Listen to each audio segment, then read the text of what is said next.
पिछले हफ्ते में हमने प्रकाशित वाक्य के पहले अध्याय में लिखा, जिसमें प्रभु यीशु मसीह के मुर्दों में से जीवित होने का या प्रभु यीशु मसीह का मृत्यु के ऊपर विजय को देखा, और कैसे जो है जब रोमी सरकार सुसमाचार प्रचार के ऊपर अंकुश लगाना चाहती है, परमेश्वर के लोगों को बांधना चाहती है, और परमेश्वर कैसे सूखे में वीराने में अलग इस पटमस टापू नामक जगह पर भी अपना कार्य करती है।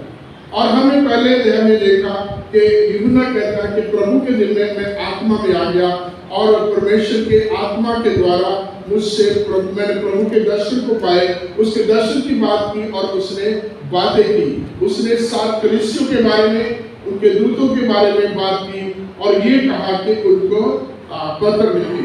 जब 2 और 3 अध्याय हम पढ़ते हैं, इसे बोलते हैं चर्चेज, जो अलग अलग 7 कलीसिया हैं, उनके चर्चेस को, उनके लीडर्स को, पास्टर्स को जो है लेटर लिखा गया है, जिनकी खूबियां, जिनकी सहनशीलता, जिनकी सेवा के बारे में प्रभु कहते हैं। और हर एक सेवक के बाद एक कहते हैं कि मुझे तेरे लिए एक काम कहना, एप्रिसिएशन, उसके कामों को याद करना, और साथ साथ प्रभु वो बात भी बताते हैं जो कमी है, ताकि आगे से उसे सुधारा जा सके।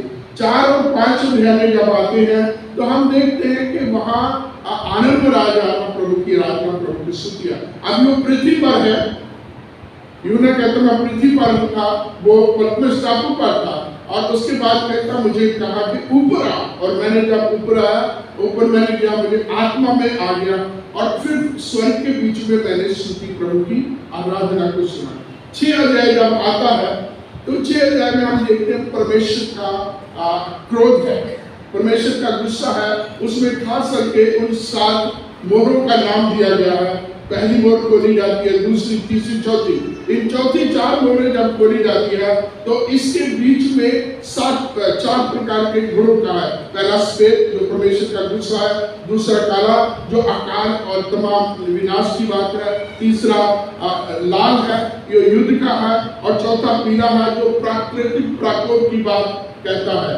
और उसके बाद जो है आगे जैसे जैसे 5 और 6 जो है मोहरें खुलती है, तो अलग अलग प्रकार से इस दुनिया में प्रकोप आता, परमेश्वर का गुस्सा भड़कता है।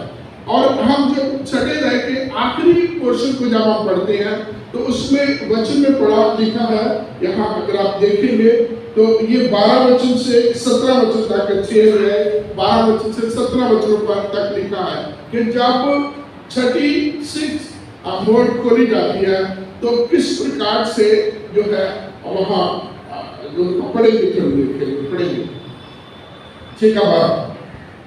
जब उसने छठी मोहर खोली तो मैंने देखा कि एक बड़ा भूकंप हुआ, और सूर्य कंबल के समान काला, और पूरा चंद्रमा लहू के समान हो गया। आकाश के तारे पृथ्वी पर ऐसे गिर पड़े जैसे बड़ी आंधी से गिरकर अंजीर के पेड़ में से कच्चे फल झड़ते हैं। आकाश ऐसा सरक गया जैसा पत्र लपेटने से सरक जाता है, और हर एक पहाड़ और टापू अपने अपने स्थान से टल गया। तब पृथ्वी के राजा और प्रधान और सरदार और धनवान और सामर्थी लोग और हर एक दास और हर एक स्वतंत्र पहाड़ों की तोप में और चट्टानों में जा छिपे, और पहाड़ों और चट्टानों में कहने लगे, हम पर गिर पड़ी, और हमें उसके मुंह से जो सिंहासन पर बैठा है और मेमने के प्रकोप से छिपा लो, क्योंकि उनके प्रकोप का भयानक दिन आ पहुंचा है, अब कौन ठहर सकता है। यहाँ जब चैप्टर 6 खत्म होता है और जब ये कहा जाए कि जब छठी मोहर जब खोली जाती है, तोड़ी जाती है, तो ये हाल है कि परमेश्वर के प्रकोप के सामने जहाँ बुरी डोर होता है, अर्थक्वेक होता है, पहाड़ तमाम चुके हैं, और दुनिया के तमाम बड़े से बड़े सामर्थी लोग इन पहाड़ों में जा चुकता है, हमको बोलते हैं हमारे ऊपर आ गए, क्योंकि हम उसको फेस करना हम नहीं हो पाता। इतना परमेश्वर का वो भयानक दिन है, और अंत में हमारा उस परमेश्वर के प्रकोप के सामने, उस परमेश्वर के सामने कौन ठहर सकता है। उसको कौन फेस कर सकता है? तो जब इस प्रकार से हम परमेश्वर के प्रकोप की बात करते हैं, ये 6 जो है जो मुद्रें खोली जाती हैं। इसके बाद जो 7वां अध्याय है, ये बिल्कुल इसको स्किप कर दे तो 8वें अध्याय में 7वीं मोहर है। अब 7वें अध्याय का 8वें अध्याय का पहली वर्ष पढ़ेंगे तो उसमें 7वीं मोहर आती है। इस बीच में देखेंगे कि जो परमेश्वर के गुस्से के बीच में, परमेश्वर के क्रोध के बीच में परमेश्वर का अनुग्रह, mercy in the wrath of God, परमेश्वर के उस प्रकोप के बीच में परमेश्वर का अनुग्रह है।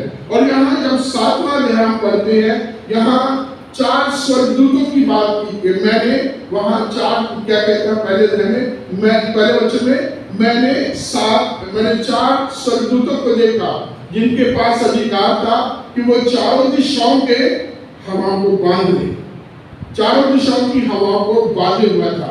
ये एक और प्रकोप होने वाला था और उन अलग अलग 4 स्वर्गदूतों को देखा।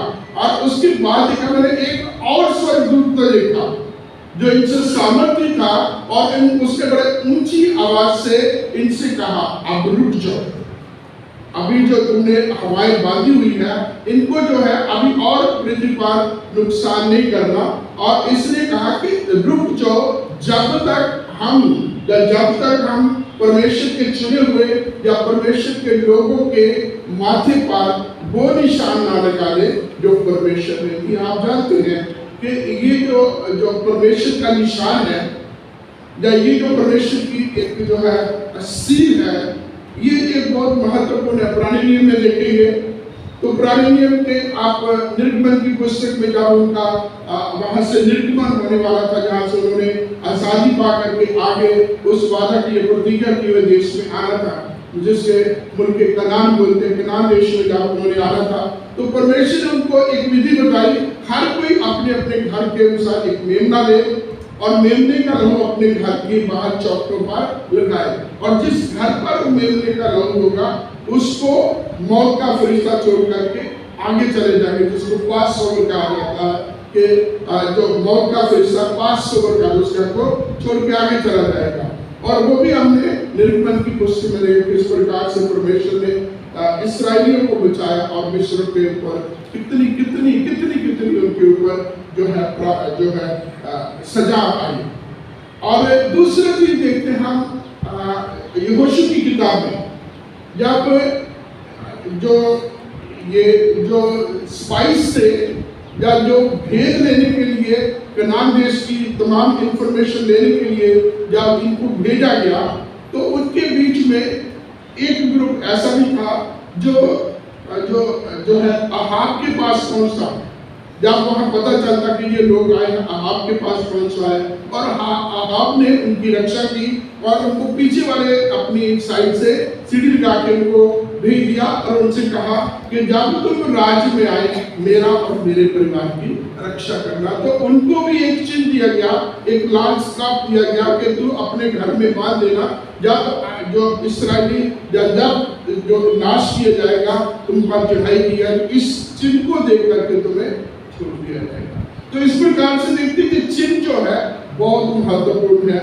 और ये 5वां स्वर्गदूत इन 4 स्वर्गदूतों के काम को रोक देता है, रुक जाओ जब तक हम परमेश्वर के दासों के माथे पर, उनके फोरहेड पर हम परमेश्वर का निशान ना लगाएं। और तब तक वो रुके रहते हैं।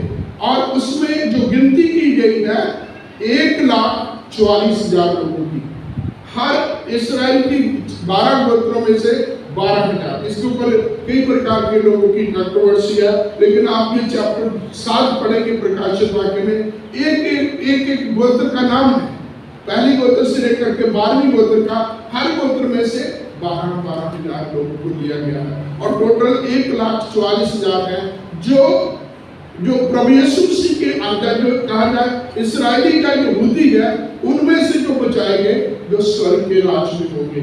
आगे 9 वचन पढ़ेंगे तो उसमें लिखा है मैंने दृष्टि की। और अगर आप ओरिजिनल भाषा के शब्द देखें तो उसमें बहुत फर्क है। पहले मैंने देखा मुझे स्वर्ग में उठाया गया, उसी में दिखाया गया उसको मैंने देखा। आप कहते मैं देखते देखते मैंने दृष्टि की, मतलब यहाँ थोड़ा सा एक अलग प्रकार का ये भाव है कि मैंने जब देखा तो क्या देखा, एक ऐसी भीड़ को, एक जिसकी कोई गिनती नहीं कर सकता, जो हर भाषा से, हर देश से, हर जाति से, हर प्रांत से, या ये कहा कि दुनिया के कोने कोने से ये लोग चुने गए हैं, जिसको हम प्रभु यीशु मसीह की उस महान आज्ञा के साथ जोड़ते हैं कि जब प्रभु यीशु मसीह इस दुनिया से जाने वाले थे, मत्ती 28 में हर जो सुसमाचार है उसके आखिर में प्रभु यीशु मसीह स्वर्ग जाने से पहले उनको एक महान आदेश देते हैं, ग्रेट कमीशन देते हैं कि तुम सब जातियों में जाओ, जो बातें मैंने तुम्हें सिखाई उन्हें मानना सिखाओ और उन्हें चेले बनाओ, उन्हें पिता पुत्र पवित्र आत्मा के नाम से बपतिस्मा दो। और इस प्रकार से लेके एक ऐसा जनसमूह, एक इतनी बड़ी भीड़ जिसकी कोई गिनती नहीं कर सकता। अब देखिए इस्राएलियों के बारे में या ओल्ड टेस्टामेंट के बारे में उनकी गिनती है, कितनी गिनती है? 1,44,000, हर गोत्र में से 12,000। लेकिन यहाँ जो प्रभु यीशु मसीह के आने के बाद उद्धार का कार्य है उसकी कोई गिनती नहीं है, वो आज भी कंटिन्यू, वो आगे भी कंटिन्यू जाता, वो कभी खत्म नहीं। एक ऐसी भीड़ को कहता मैंने देखा, इतने लोगों को देखा जिसकी कोई गिनती कर नहीं सकता। और जब वो आए, जब उन्होंने स्वर्गदूतों के साथ प्रभु की स्तुति की, पढ़ेंगे वचन को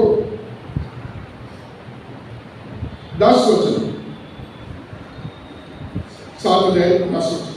और बड़े शब्द से पुकार कर कहती है, उद्धार के लिए हमारे परमेश्वर का जो सिंहासन पर बैठा है और मेमने का जय जयकार हो। और सारे स्वर्गदूत उस सिंहासन और प्राचीनों और चारों प्राणियों के चारों ओर खड़े हैं। फिर वे सिंहासन के सामने मुंह के बल गिर पड़े और परमेश्वर को धन्यवाद करके कहा, आमीन। हमारे परमेश्वर की स्तुति और महिमा और ज्ञान और धन्यवाद और आदर और सामर्थ और शक्ति युगान बनी रहे, आमीन। तो यहाँ स्वर्ग के बीच में एक बहुत बड़ा जनसमूह है जिसकी कोई गिनती नहीं कर सकता, वो प्रभु की आराधना करे। उद्धार, सामर्थ, महिमा, जो कुछ भी, जो जिन भी शब्दों से हम प्रभु की आराधना, प्रभु की स्तुति करते हैं, उस सारी की सारी वोकैबुलरी का यहाँ इस्तेमाल किया जा रहा है। कौन कर रहा है? ये भीड़ और उनके साथ स्वर्गदूत और उसके साथ चारों प्राणी, 24 प्राचीन, सारे के सारे जो है प्रभु की आराधना, प्रभु की स्तुति करते हुए कर रहे हैं। और फिर क्या कहा जाता है जब ये उनकी स्तुति गान किया जाता है, क्या कहा जाता? आमीन। क्योंकि उद्धार, महिमा, सामर्थ, गौरव किसका है? हमारे प्रभु का है। और फिर क्या आवाज आती है? आमीन। एक ऐसी भीड़, एक बहुत जिसको कोई गिनती नहीं की जा रही। और 13वें वचन में हमने कि जो सिंहासन पर बैठा था, एक जो है एक ऐसा था कि उन तमाम बुजुर्गों के बीच में जो 24 प्राचीन जिनको बोलते हैं, उनमें से एक ने यूहन्ना कहता मुझसे पूछा, ये कौन लोग हैं? और यूहन्ना कहता है प्रभु मैं नहीं जानता, तू ही जानता है। और फिर उसने बताया कौन है जो महाक्लेश से निकल के आ रहे हैं, जिसने प्रभु के नाम में बहुत यातना से दुख उठाए और उस तमाम क्लेश में से निकल के आए, ये वो लोग हैं। और अब हम आखिरी जब हिस्से में आते हैं जो 15 वचन से है, यहाँ हम देखें प्रभु यीशु मसीह का एक और जो है उसका रूप देखते हैं, जो आज का हमारा थीम है कि Jesus is a good shepherd. प्रभु यीशु मसीह एक अच्छा चरवाहा है। यूहन्ना 10वें अध्याय में उसके आरंभ से लेकर आखिर के बीच में अलग अलग तरीके की जो है एक गुड शेफर्ड की पिक्चर दी गई है। और यीशु मसीह खुद कहता है 10वें अध्याय में 10वें वचन से कि चोर इसलिए आता कि चोरी करे, डकैती करे और नाश करे, हत्या करे। मैं इसलिए आया कि वो जीवन पाए और बहुतायत का पाए। 7 वचन में द्वार की बात है, अच्छे चौराहे की 11 वचन में अच्छे चौराहे की बात है कि अच्छा चरवाहा मैं हूँ जो अपनी भेड़ों की रखवाली करता है। एक मजदूर है, वो भेड़ियों को आता है, देखता है, खतरे को देखता, भाग जाता है, लेकिन चरवाहा जो है हमेशा अपनी भेड़ों की रखवाली करता, अपनी भेड़ों के साथ रहता है। और प्रभु यीशु मसीह अपनी भेड़ों के साथ है। अब जो है हम 15 वचन से पढ़ेंगे तो इसको पता लगेगा कि किस प्रकार प्रभु स्वर्ग में भी अपने लोगों के लिए एक अच्छे चरवाहे का कार्य करेगा। 15 वचन पढ़ेंगे। इसी कारण वे परमेश्वर के सिंहासन के सामने हैं और उसके मंदिर में दिन रात उसकी सेवा करते ऊपर अपना तंबू डालेगा। वे फिर भूखे और प्यासे न होंगे और न उन पर भूख न कोई तपन पड़ेगी, क्योंकि मेमना जो सिंहासन के बीच में है उनकी रखवाली करेगा और उन्हें जीवन रूपी जल के स्रोतों के पास ले जाया करेगा और परमेश्वर उनकी आंखों के सब आंसू पोंछ डालेगा। यहाँ पहले एक पिक्चर दी गई मेमना जो सिंहासन के बीच में है, उनकी चौड़ाई कहेगा। और 15 वचन के दूसरे हिस्से में हम पढ़ते हैं, 15 वचन में जो सिंहासन पर बैठा है वो उनके ऊपर अपना तंबू डालेगा, उनको अपने अपने गले में ले लेगा और फिर क्या है, वहां फिर वे भूखे ना होंगे, वे फिर प्यासे ना होंगे और ना उन पर धूप ना कोई और तपन उन पर पड़ेगी। और इस प्रकार से जो है एक अच्छे चौराहे के तौर पर प्रभु यीशु मसीह उनकी अगुवाई करता, उनकी भूख उनकी प्यास को तृप्त किया। वहां नहीं होने का मतलब प्रभु यीशु मसीह सब कुछ सप्लाई करेंगे और उनको किसी प्रकार की कोई घटी नहीं होगी। यही तो कहा ना 23 में, तो यही कहता ना, यहोवा मेरा चरवाहा है और मुझे कुछ, और यही चीज यहाँ प्रकाशन वाक्य के साथ है। और उसके 15 वचन आखिरी हिस्से में कहा गया है कि उनको किसी प्रकार की घटी नहीं होगी, क्योंकि मेमना उनकी चरवाही करेगा। 16 वचन में लिखा है और 17 वचन में आगे पढ़ो, क्योंकि मेमना जो सिंहासन के बीच में उनकी रखवाली करता है। ये जो रखवाली करता है ये है जो उनकी चरवाही करता है।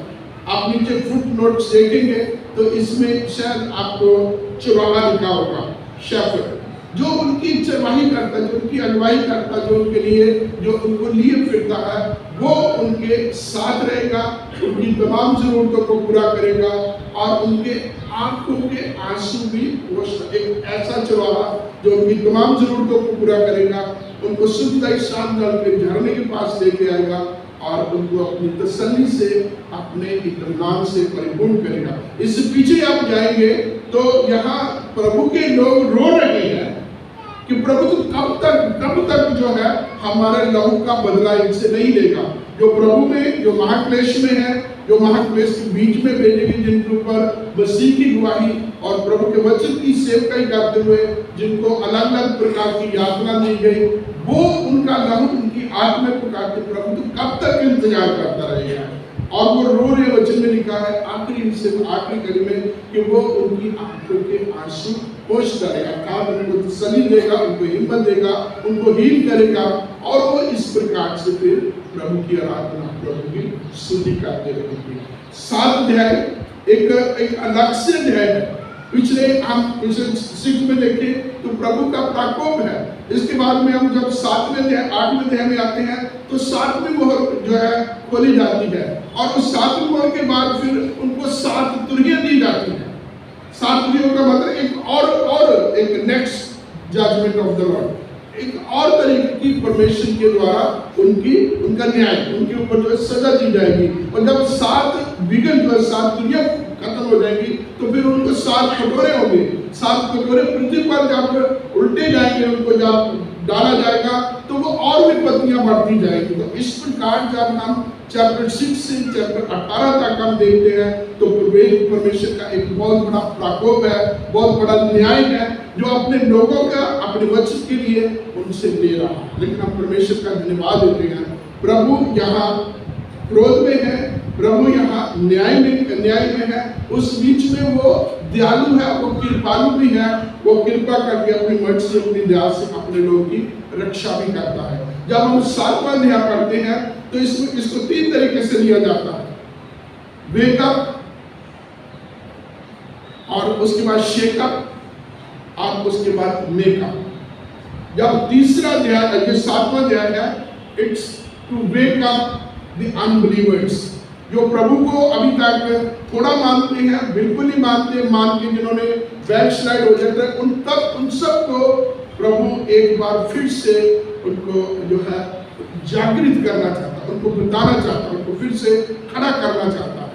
And he wants to shake the nation of Israel जो इस्राएल की कौम है उसको फिर से हिला के फिर से उसको जो है तमाम इन परिस्थितियों से ला करके उस जगह पर लाना चाहता है जिससे उसने निकाल करके उसको खड़ा किया, अपने लिए उनको चुना था। और फाइनली 30 दिन जब मेक अप उनको अपने लिए तैयार करना चाहता है ताकि वो निरंतर लगातार प्रभु की स्तुति, प्रभु की प्रशंसा करते रहे।